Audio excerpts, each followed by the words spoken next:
देखिए, ख़वातीन के अंदर जो पीरियड्स का ना होना है उसके पीछे सबसे बड़ी वजह उनके हार्मोन इम्बैलेंस होना है।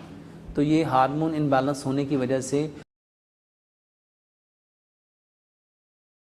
एक और बड़ा मसला अक्सर ख़वातीन में होता है कि उन्हें अक्सर मेंसेस नहीं आते हैं, माहवारी नहीं आती, उसकी क्या वजह होती है? देखिए, ख़वातीन के अंदर जो पीरियड्स का ना होना है उसके पीछे सबसे बड़ी वजह उनके हार्मोन इम्बैलेंस होना है। तो ये हार्मोन इम्बैलेंस होने की वजह से ख़वातीन के अंदर मेंसेस नहीं होते, उनमें पीरियड्स नहीं आते, और गायनी की जितनी प्रॉब्लम्स होती हैं वो हार्मोन इम्बैलेंस होने की वजह से होती हैं। हारमोनी में माफ़ी चाहूँगा, ज़रा कुछ हमारे लोग, हमारे जो ख़वातीन वो नहीं समझ पाते, इंग्लिश नहीं समझते, इन्हें ज़रा आसान उर्दू में समझा दें, वो समझ पाएंगे। जिस्म के अंदर अल्लाह सुब्हानो तआला ने एक पूरा सिस्टम रखा है जिसको एंडोक्राइन सिस्टम कहते हैं। वो जो एंडोक्राइन सिस्टम है उसके कुछ ग्लैंड्स हैं, उन ग्लैंड से कुछ सिक्रीशन प्रोड्यूस होती हैं, उन सिक्रीशंस को हार्मोन्स कहते हैं। वो जो हार्मोन्स हैं जब वो इनबैलेंस होते हैं तो उसकी वजह से ख़वातीन के अंदर जो मसाइल हैं वो पैदा होते हैं।